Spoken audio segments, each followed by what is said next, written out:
have about 50 tables set up with all of our programs in the school district.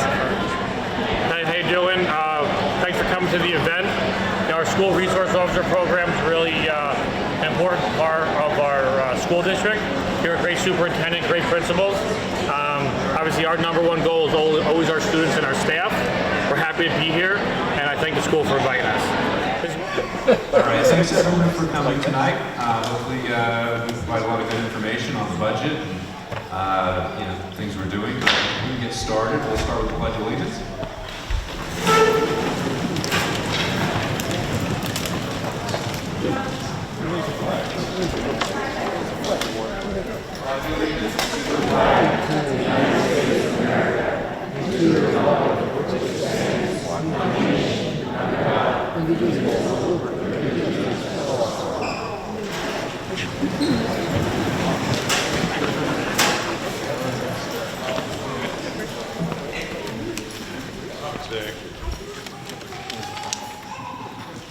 All right, again, welcome everybody. We're going to provide a short agenda here on some voter information, proposition review of the items on the ballot.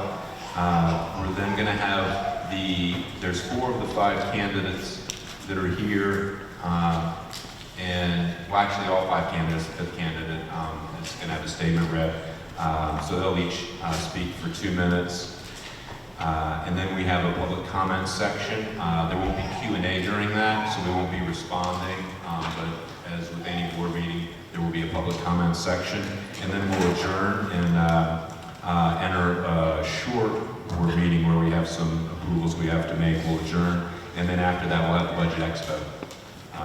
And Dr. Gordon will provide us a little more information about that a little later. So perhaps we can start with some information on voter information.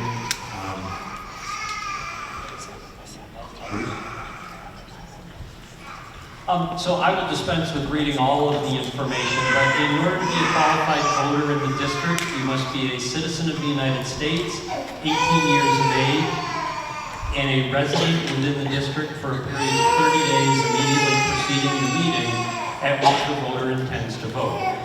Additionally, you have to be registered to vote in the annual election, and fortunately, if you're here tonight, voter registration will be ongoing. It has been happening, and it will be ongoing after this meeting as well. You can get registered, you can speak to Elena and her team about absentee ballots, as well as simple mail-in ballots. So there are multiple ways this year that you can cast your ballot, and you can get it all accomplished actually this evening after this meeting by seeing Elena at the table out in the foyer.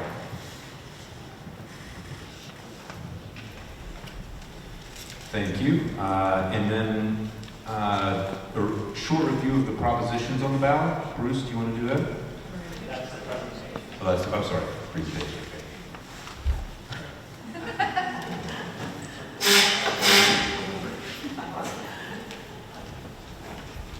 So welcome everybody. I'm Janet Warren, I'm the superintendent. I have with me Dr. Hayes and Mr. Martin to talk about our budget for this coming school year, as well as propositions, and again, we're going to hear from the candidates.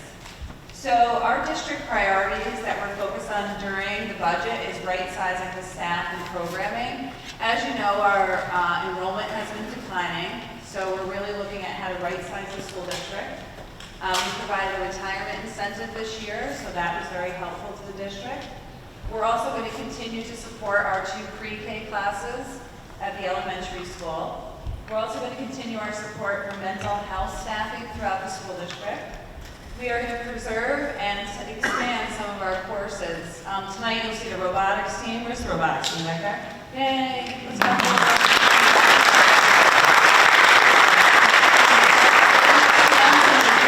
Into the school day as students' interests change, the world's changing. We want to make sure that we have courses for our students, so things like intro to business, advertising, entrepreneurship, automotive technology, and tonight you'll get a chance when you go into the expos to see some of these classes that are offered now and how we're going to expand them in the future.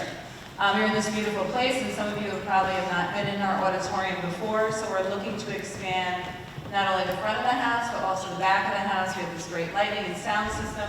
So we want to create classes where students can learn about that during the day. We're going to continue our support for bilingual outreach in our community. We have a translator throughout the district. We're going to continue our support for our school resource officer. As you know, we have police officers in our school district. They also have a booth in there that you can talk to them in regards to what that program entails. We're also continuing to upgrade our facilities, not only through our capital project, but through our regular budget. We do constant updates to the building, not only aesthetics, but a lot of things that you can't see. We're also going to support year 3 of our one-to-one laptops, so all of our students in grades 6 through 12 have laptops. We're going to roll that down to start out in 5th grade. They're not going to bring them home. And we're going to start this class called IB for All. As you know, we are in our IB school. So every 11th grade student is going to have an opportunity to take English. So every child, that's our work, our equity work. We're also looking at electives in grades 9 through 10 to have students have more choices. So in 9th and 10th grade, English will look a little different, and then 11th grade, all of our students will take these classes. So this has been our priority as we build the budget. I'm going to pass it over to Dr. Hayes. Thank you. So this is a summary of the priorities that we consider when we put together our budget.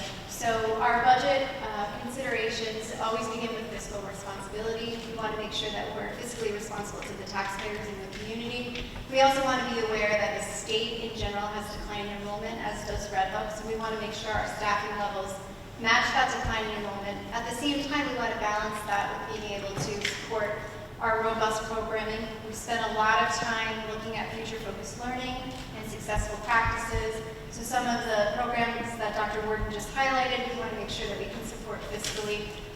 We also have many state mandates that we are required to respond to, and those mandates continue to increase.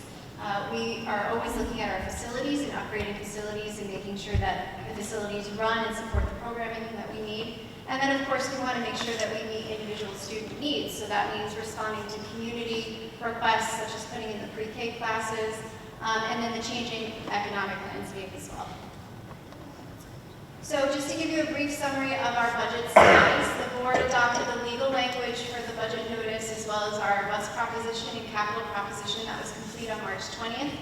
The budget that Mr. Martin is going to present for you tonight was officially adopted on April 23rd. We're here tonight for the budget hearing and the expo that we have set up in the gym as well as outside. Our voter registration, as Mr. Martin highlighted, is available tonight. And we have the official budget vote on May 21st, and that will be on the intermediate side of the Mill Road Elementary School from 12 to 9. You can vote in person. So my goal during the public hearing is to talk at a high level about the budget that the board did adopt back in April and that the community will be looking at on May 21st. I'll talk about this from a high level. I will have a table in the gymnasium if anybody wants to go into more detail. But what you see here are broad categories of budget, and I will not go through these line by line. At a high level, I would say that this is a budget that maintains and attempts to enhance program at the Red Hook Central School District in an environment that had some very interesting and somewhat difficult revenue scenarios during the course of the spring. The governor came out with a projection that would have taken $1.1 million of foundation aid away from Red Hook, and that would have caused a difficult both financial and programmatic approach to the 24-25 year. But we did have a significant retirement incentive during 23-24. We obtained 11 faculty retirements, and that's going to allow us to do a few things with the 24-25 budget. There are 3 of those 11 positions that we will not refill, so those create budgetary savings. And then of the remaining positions, this budget projects that we will refill those positions, but we will refill them at a lower spot on the salary schedule. About 80% of our budget is staffing and benefits. And you look through the remainder of the items, and there's the ongoing debt service component, the services that we purchase at BOCES, and then all other miscellaneous items. At the end of the day, the expenditure budget moves by 4.26%, and therefore the revenues have to move at the same rate. The first item in the revenue category is tax items. That is slightly different than tax levy, but the tax levy is also moving at 3.47% this year. That is just under the tax cap, which calculates at 3.48, and I'll talk a little bit more about that on the next slide. State aid moving up at a very modest rate. We did get the foundation aid restored, but we did not get the 3% index on the foundation aid that we've become accustomed to in the last few years. We will increase the amount of fund balance that we apply to help fund next year's budget. And you see a pretty significant increase on a percentage basis in the miscellaneous items. Interest earnings are up above what we budgeted this year, so even though we're hearing that interest earnings may tail off, on a budget-to-budget basis, we're actually putting a bigger number in for interest earnings than we did last year. We attract many non-residents to come and get educated at Red Hook Central School District. Their parents pay tuition, and that is becoming an increasingly stable and predictable revenue source for the district, and that's in those miscellaneous items. Our special education program attracts students that other districts place into our program, and they pay a tuition to us. And again, that revenue is becoming more predictable and more stable. And we do expect to get a training holiday from our health insurance consortium one more time. That shows up on the revenue side because the accountants like to treat it as a dividend. But those items combined make that dramatic increase in what's a pretty minor portion of our total budget, but a fairly dramatic increase in the miscellaneous revenue. So you see the budget balancing out there with that 4.26% increase. And then we can go to the next slide. We are required in the public hearing to talk about the budget in three parts. So there it is. We have to divide the budget up into the administrative component, the program component, and the capital component.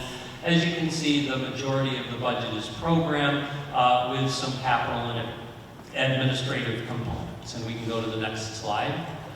I told you that I would talk a little bit more about the tax cap calculation and how it gets to be a tax cap of 3.48%. There are three major factors there. The one most commonly understood is the CPI factor, which is we are allowed to stay under the tax cap if we increase at CPI, but only CPI up to 2%. So CPI during 2023 was over 4%. That means in the tax cap calculation, the CPI index is that 2% maximum. Again, this year we're looking at a significant tax-based growth factor. Tax-based growth factor represents real new properties and additions and enhancements in the district. So in other words, a bigger tax base over which to spread the tax levy. And this year that's 1.05%. I looked at my tax bill last year and numerous other tax bills around the district. Last year we had a tax-based growth factor of 1.35%, and in fact individual tax bills were going between 1.1 and 1.2% lower than what our levy increase was last year. So we would expect that to happen again this year. That tax-based growth factor, again, means a bigger tax base over which to spread the taxes. And then ultimately, the last thing, the capital exclusion. We are still phasing in the cost of the $22 million project that was approved in 2022. That allows another 0.43% of exclusion under the tax cap. And all that together gets us to the 3.48. And we can go to the next slide. We'll stop here only briefly. That is the entirety of the tax cap calculation. I'd be happy to go through it at my table in the gym if anybody wants to talk about it in more detail. So there are other items on the ballot in addition to the budget that Mr. Martin just reviewed. So I want to just summarize each of those. You can go to the next slide. We do have a bus proposition. So some of you may not know that New York State has an EV bus mandate that every public school in New York State must transition their entire fleet to electric buses by 2035. Beginning in 2027, we are no longer allowed to purchase fuel buses. We have 44 vehicles in our fleet. So this year's proposition is asking for a maximum expenditure of $500,000 in total for EV buses. and no more than $250,000 for an individual bus cost. We have applied for 2 grants to help offset the cost of electric buses. We've applied for a NYSERDA grant and also an EPA grant, so the purchasing of these buses is contingent on being awarded that grant money. The capital project, this is just a brief overview of all the components of the capital project. We do have tables set up in the gym and I encourage you to come ask questions.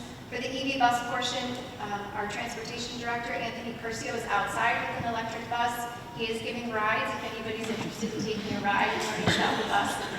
Mr. Casado will be outside on the track and field to answer questions about that. I will be in the gym to talk about gym upgrades and then these other upgrades in other buildings. There's some HVAC work at the middle school, LED lighting replacement at Mill Road Elementary School and the high school. The front columns, the front of the lamps need to be repaired. There's lockdown system upgrade, and then the gymnasium upgrade, and the multi-purpose synthetic athletic and education field.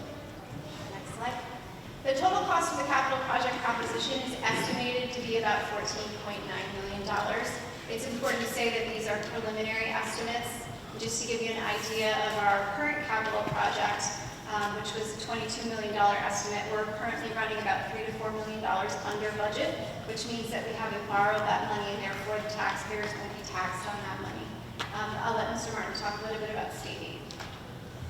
So whenever we do any kind of major capital improvements, it's important that we do it with approved capital project funding because we get that 64.4% state aid ratio. So what you see there is an indication that to do $14.95 million worth of work, the local portion of that is $5,323,000, rounded slightly when you do the math. We do in fact finance this over a 15-year period in order to spread out the impact on the tax base. And so there is an interest cost on top of what you see there. But the math is indicative of why it's important to do these kinds of things as capital projects so that we can take advantage of that almost 2/3 of the cost being covered by state aid. At the end of the day, if this project is improved, the $400,000 house will on average pay $47 a year over the 15-year life of the debt service. And then finally, we're excited to have our Budget Expo. This is the first annual Budget Expo, so we invite you all to the gym. This is just a summary of all the different tables that our staff and students have put together, so we're excited to share what we do here at Red Hook and have you ask questions. Again, if you're interested in the EV bus, that's outside, out front. Mr. Casado will be out on the track, and then all of these other tables will be set up in the gym. Thank you.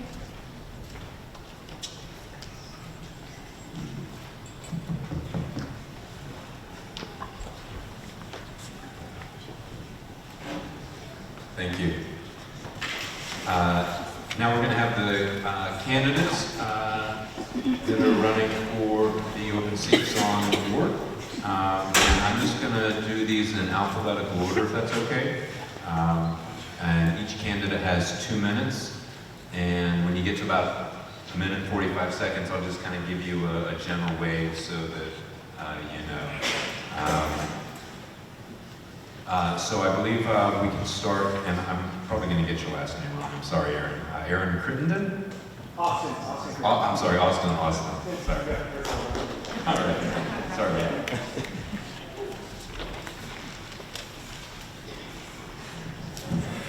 Hello, everyone. Can you hear me? Yes. Hey there. My name's Austin Crittenden. I am the father of 2 young children. My son is a student at Mill Road, and my daughter will be following shortly. I, for the last 9 years, have been a social studies teacher at Arlington High School. And I believe that my experience in education, paired with my history in Red Hook and my commitment to this community, makes me a uniquely qualified candidate for the Board of Education. I grew up here. I attended Red Hook schools alongside my wife, Mari. She now owns the stationery shop in the village. I'd like to offer a perspective to the board that values every student and their ability to find belonging in a school community. I've done a lot of work at Arlington related to promoting social and emotional well-being throughout the school. I've led professional development workshops for teachers, and I've also earned my certification in educational leadership. I'm currently the advisor for the Allies Club, which is our LGBTQ+ student group.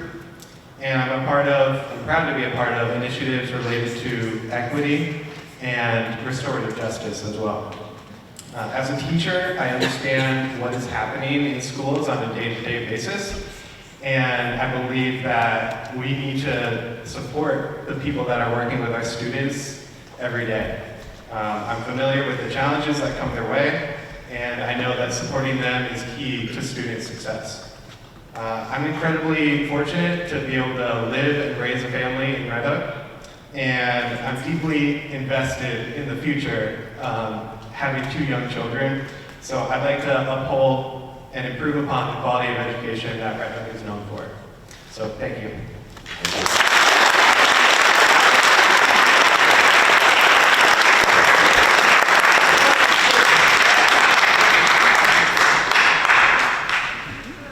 Thank you, Austin. Now, continuing on in alphabetical order, Seth Halverson.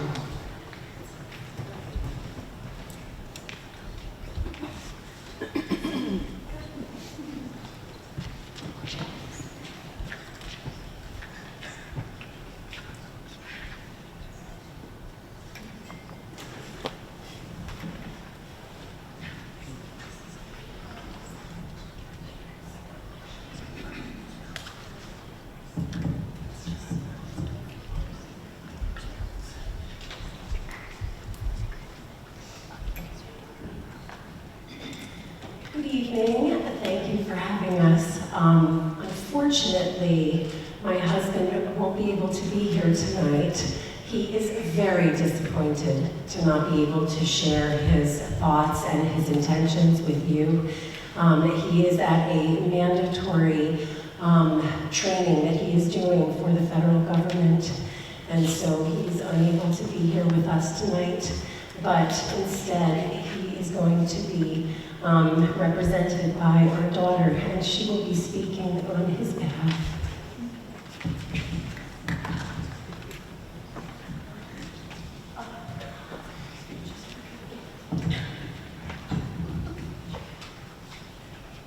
Hello, my name is Sydney Halverson, and my dad, Seth Halverson, is running for school board. He can't be here tonight. He is in Washington, D.C. and sends his greetings. He asked me to give you a speech for him that would share reasons why he earns your vote. Dad said there are 2 reasons why he is running for the board. I am the first one. I am in 2nd grade. The other reason is my little brother, Kai. He will be in kindergarten next year. Dad has been an educator for 30 years. Wow, that's a long time. He has gone 7th grade to graduate school, has been a senior administrator, and a proud teachers union member. Dad has worked to build 2 schools, most recently Bard High School, Early College, Newark. Dad has been with Bard since 2011.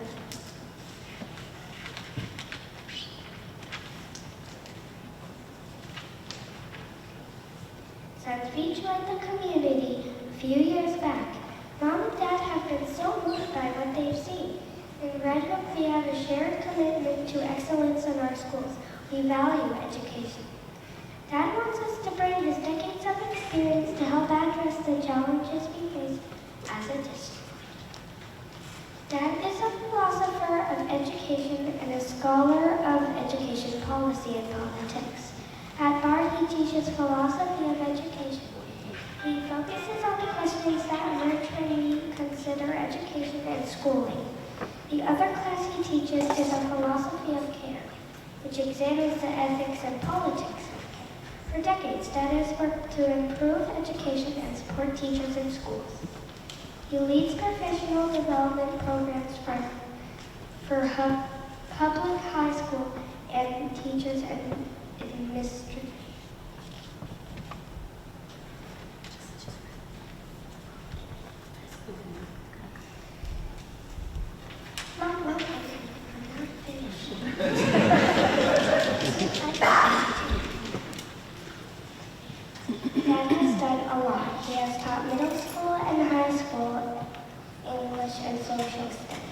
He was a high school speech and debate coach for years. He has mentored new teachers, designers, written textbooks, worked on state accreditation, evaluated and assessed educational programs, and a lot more. He wants us to use his toolkit in service to our community. So vote for Dad, my dad said Thomas.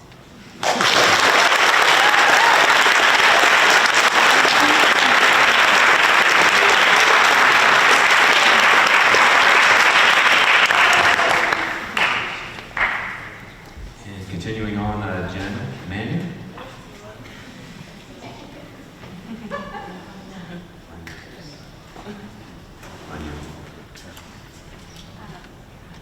It's really hard to follow that.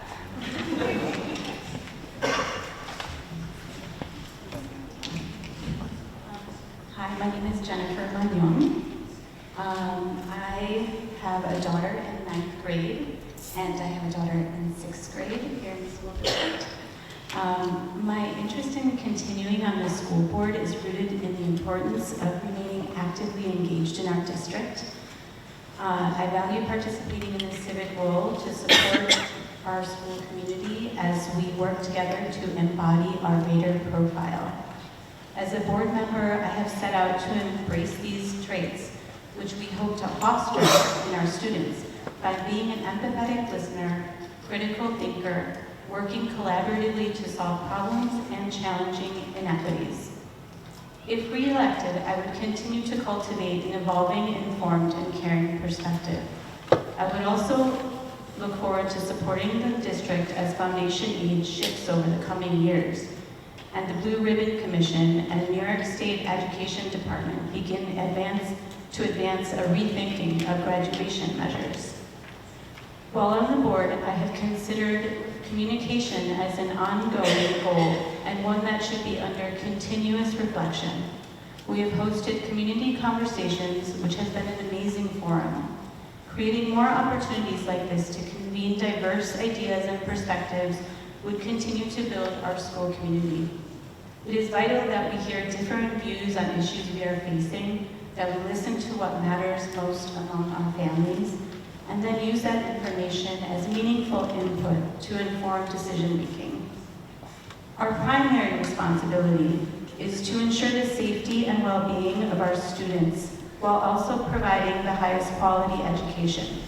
With that in mind, I would like our students to know that adults respect your individuality and that we place your interests and aspirations and education at the top.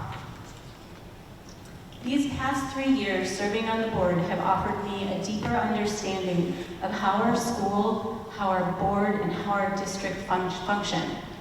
It's a serious commitment and privilege, and I would be honored to dedicate my experience towards a second term serving on the board. Thank you so much for your consideration.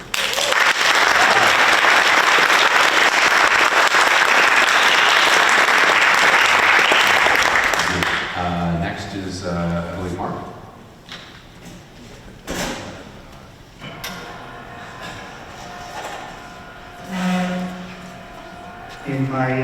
In my stand-up comedy days, I always said, don't follow a child or a dancing dog on stage, so I'm glad I didn't have to go after that young lady. But my name is Mark Baroni. I'm married to my beautiful wife, Rebecca, for 20 years. She's a kindergarten teacher. I have 2 young boys, now men in the district. One is a senior, one is a sophomore. You know, there's an old joke in political science circles: if you like breakfast sausage or governing, don't watch either one getting made. And you know, the last 3 years, I've had the honor of actually watching our government be done here at the school. I've been wholly impressed by what I've seen. I take great pride in being part of the leadership team, getting the school district through a very difficult COVID virus, where emotions were high and money was low and people were at each other's nerves, and I take great pride in that. It's because it's a reflection of everyone that's sitting at this table, actually. What my goals are for the next 3 years are very simple. I'm here, I'm on this board as a give back to my community, I've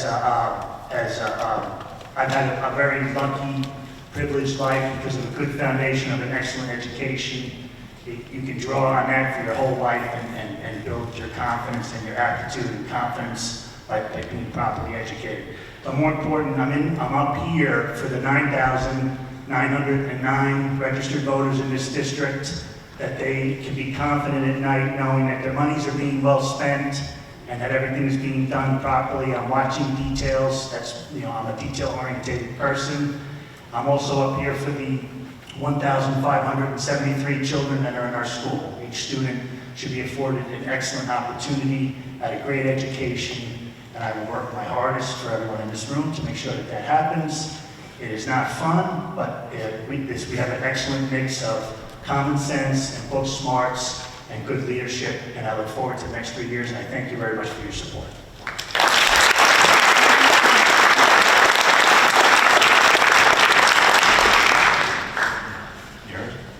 Thank you. I definitely am not as good at the speaker as Mark, so I am going to read something. But for those who have not had the pleasure of meeting, I am Erin Masasi.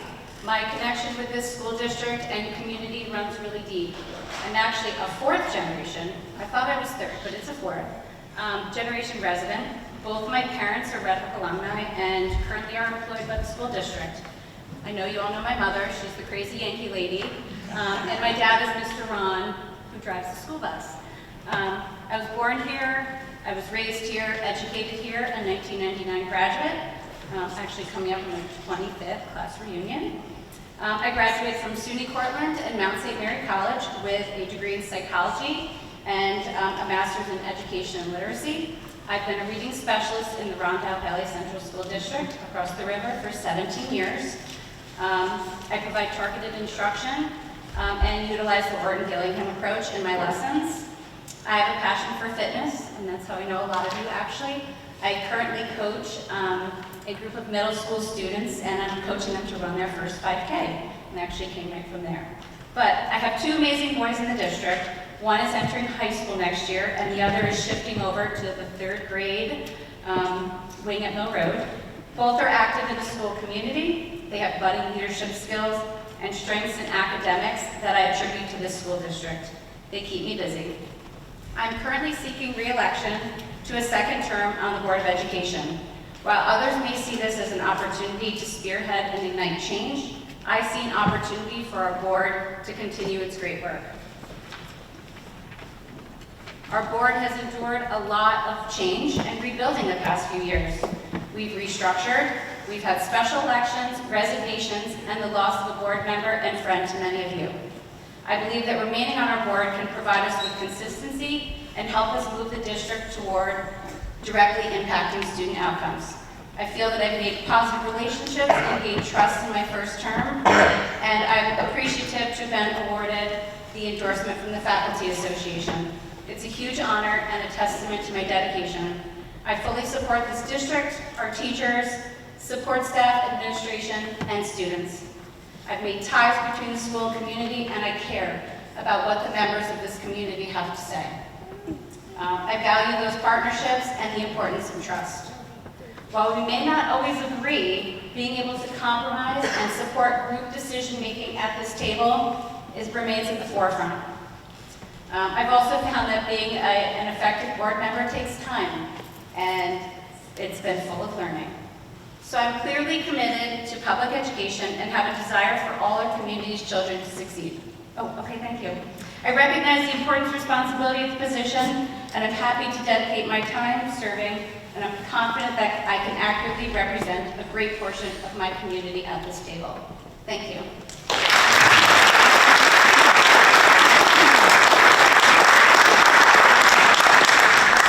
I'd like to thank each of the candidates for speaking and for running, and for those that are currently serving for serving. It's not always an easy job being on the board. It's an important one to represent our community. So I think we all need to offer our thoughts and respect and thanks to those that serve and those that have decided to run and try and serve.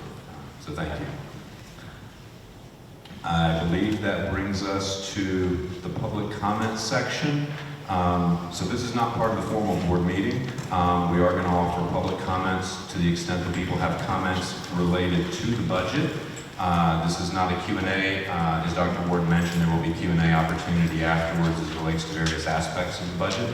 But if anyone has a statement they'd like to make as it relates to the budget, you can approach the microphone here, and you'll have 3 minutes to make your... She can't help herself. She used to be president. You'll have 3 minutes, and as the vice president reminded me, please introduce yourself. Do we have anybody? Sure.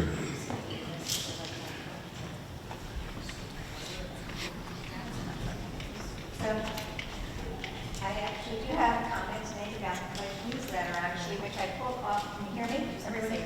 Oh, my name is Dolores Croft. I pulled off the budget newsletter online because it hasn't gone out yet. I think it's going out this week. And one of my concerns was I noticed that there was no mention whatsoever of the artificial turf field. And the description under Proposition 3 states, and I'll quote, the installation of a multi-purpose educational and athletic field, which I can only assume contains the artificial turf project. Now, since the purpose of this newsletter is to inform the voters as to what we're voting on, why aren't we being told that we're going to be voting on the artificial turf field? The descriptions of the other items in Proposition 3 seem quite clear and distinct. The 4 pillars of the Linden Avenue School, you mentioned that again tonight. However, they did not mention whatsoever the artificial turf field. Interesting that one of the board members stated previously that every item in Proposition 3 is equally important. And why did this particular item not get the same attention as the others in this newsletter? There's a lot of discussion out there on social media these days, lots, and everyone else, or everywhere else, that's saying that we need to get facts. And that's what we're asking for, facts and the information. But why aren't we being provided the facts and the information? It's unfortunate that many of us will not be accurately informed regarding this project and may unwittingly vote for what seems like a very ordinary, standard, run-of-the-mill field upgrade. Certainly not an artificial turf field. You certainly don't get that assessment from the description stated in this newsletter. The installation of a multi-purpose educational and athletic field. It is not my intent to advise anyone how to vote on this issue. It is my intent, however, to express my sentiment that it's only reasonable and expected and actually ethical that we be provided complete and balanced information, especially when it comes to educating the public for the purpose of making decisions as to how our tax dollars are to be spent. We need to know what we're voting for. It is your obligation to communicate that information accurately and fairly. Thank you.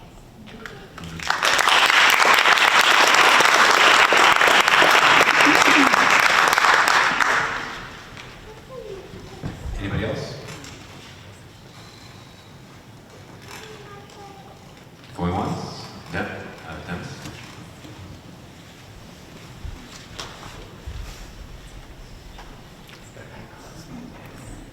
Yes, one of the things that's interesting is I'm looking down at this budget, and we're talking about upgrading air conditioning at Mill Road. We're talking about a number of other things that I thought were already present in the 2022 budget.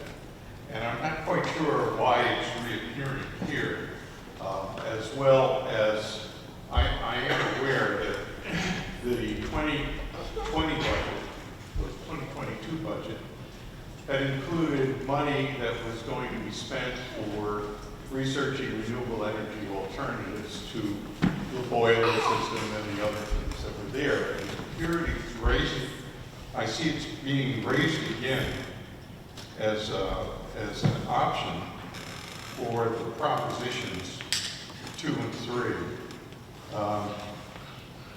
So I'm not quite sure why that's there. I also am not sure that I've heard anything discussed about the results of the investigation that was supposed to be done by the engineering company in terms of renewable alternatives as part of a budget that was approved. There was $100,000 that was paid or the 75,000 of the 100,000 was paid by NYSERDA to do a study to see about whether or not we would be able to do renewable energy alternatives. And I haven't heard anything indicating that the results of that study is being incorporated as part of a potential proposal to do upgrades that would be beneficial. What I see is the same old of using oil and continuing to operate under the assumption that the boiler is going to be here for a number of years. Martin had mentioned that we've got a 15-year payment back for these budgets, right? That it's going to be amortized, and over the course of the next 15 years, we'll be paying the results of that.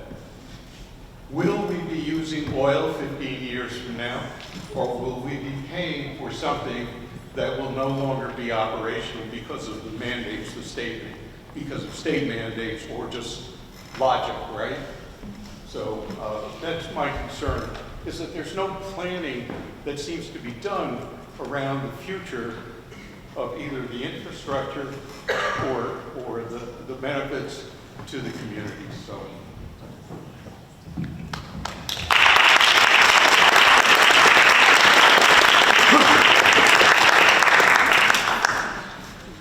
Thank you. One of the benefits, again, this is not a Q&A session, but one of the benefits of the structure this evening is that we have the Budget Expo after this. And I think Bruce Martin can answer a lot of your questions. That study was provided, and a lot of planning has actually been done. So as part of the Q&A at the Budget Expo, Mr. Martin can answer those questions.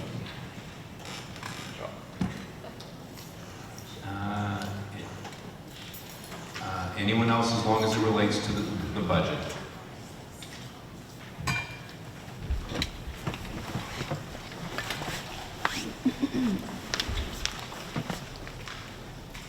Frank Stoppenbach. We've been Red Hook for a long time. Well, there used to be a board member who expressed a lot of questions about the idea of doing an athletic field with artificial turf. And she succeeded in getting that broken out in the previous budget as a separate vote.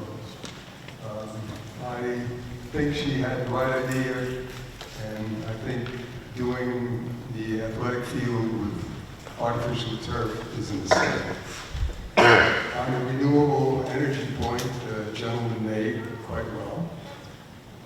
I think it was 10, 15 years ago, when they were doing the roof project, I suggested that they should look at solar. Still waiting.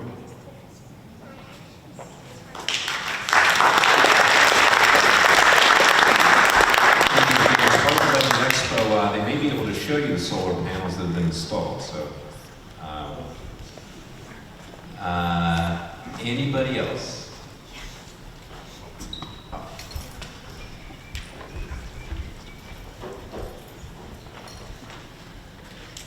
Hey, I think this is a great idea, by the way, Budget Expo. It's way better than the dog and pony show going on at all the different town meetings where nobody from the public usually is there to hear them. My name is Sarah Bowden. I'm a resident of Tivoli, and I have 3 kids in the district, 1st grade, 6th grade, 8th grade. And I come to the public hearing today to give feedback on Proposition 3. And the board has already heard this feedback, so I'm addressing it to you. I'm a proud graduate of New York State Public Schools, and I'm a daughter of public school teachers. My kids are all multi-sport athletes, and I have been a coach with our track soccer club for 10 years, and I co-direct the intramural program there, where we serve more than 300 players in the town of Red Hook who are learning soccer. It takes a lot for me to vote no on anything related to schools, because I support paying our teachers and staff a fair wage. I support good quality facilities for everything, academics, arts, and sports. However, the administration and school board have chosen to put all the capital improvements into one proposition, even knowing that the turf field was voted down recently in the past. And I cannot support a turf field for the following 4 reasons. First, the health and safety of our student athletes. Turf is not safer than grass. It may be more competitive because other districts are using turf, but it's not safer. The NFL Players Union agrees with me. FIFA agrees with me. They require grass. It takes a lot of work and resources to maintain a turf field, even at the minimum standard for safety. Again, it's not safer, which brings me to number 2, cost. With the decline of students in this district and the state aid formula shifting, can we count on affording the high replacement and maintenance costs that will be going forward with the turf field? Will we have the number of students to justify such an expense, and will we have the teams to justify it? Number 3, environment. When we replace that field full of forever chemicals, it will go into a landfill where it will never decompose. Number 4, community care. We need to make this decision as a community with a view toward the next several decades and not just what is best for right now. As a town council member in the past, I found that Red Hook is known statewide for its reputation for responsible land use and sustainability. I used to have a hard time explaining where I'm from because I'm from a really small town in upstate New York. But now when I say I'm from Music Falls, people know exactly where I'm from because of the PFOA crisis. And I just don't think Red Hook needs another turf field. I'm worried about our aquifer. And I don't think this is the right choice for this time. Thank you.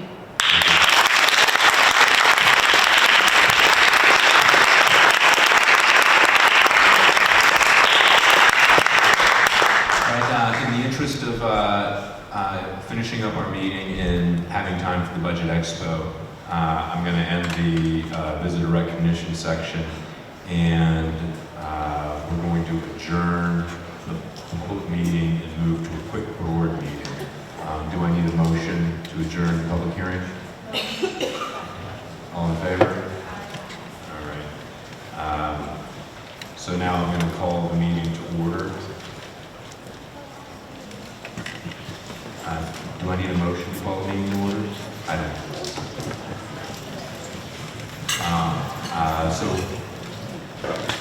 So we have a number of agenda items we need to vote on that are listed items 1 through 6. We can just vote on these collectively. First, do I have a motion? There's 7. Oh, I'm sorry. I printed it earlier. You added something. Sorry, items 1 through 7. Do I have a motion on the critical agenda items? Any comments, questions on any of these? All in favor? Do I have a motion to adjourn? Hi. Let me hold the phone while we try. All in favor? All right. Now we can move on to the Budget Expo. So I think the main purpose of tonight is to, kind of showcase some of the struggles we're having with this facility. We have all kinds of pictures and some examples of things we want to do. We've done a lot of presentations at the board level where, people are seeing pictures, but we're inviting the public to come out, walk the site, look at the fencing, see the condition of the track, see the condition of the field, and some of the things that are hard to convey in just a picture, up on a screen. So we have some pictures here. There's a field rendition of what the field might look like.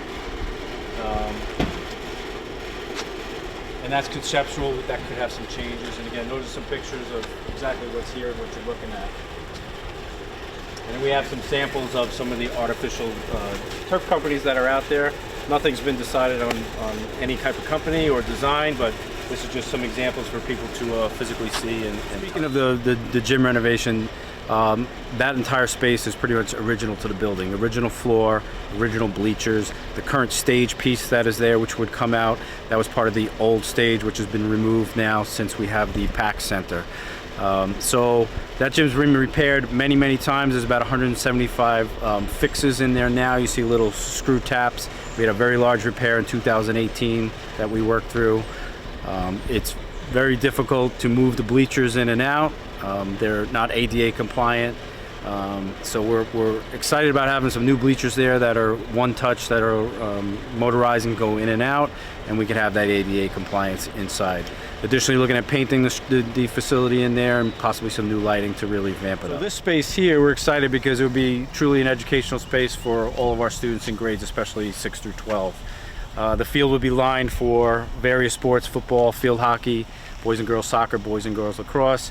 New track, we'd be lighting the area, new fencing. Community use, we're excited to have that. We have some youth groups that would definitely like to use this facility. We hope to keep the track open as we do now for the community use whenever they feel is appropriate. I think that's a big piece of it. People could be saying, well, you're going to build it and lock it. I don't think that that's the case. We want it to be accessible for people to use in a responsible way. But make no mistake, we want it to be an educational space, not to just be used after school, to be used all day long by our student athletes, as well as our physical education classes. So I truly view it as an educational space. So not included in the project, because what we have here is in good shape, is the grandstands, our press box. We have a very good functioning scoreboard. So the additional ability to put lights on this field, run multiple events in a day. We can have 2-3 events within the same day. Having the synthetic field gives the opportunity to never cancel events due to weather. Have longer practices deep into the night. The addition of lights also helps when we have severe weather. We could have practices at night when it's not so hot. So that's definitely something, an added benefit that we're looking for, to attain.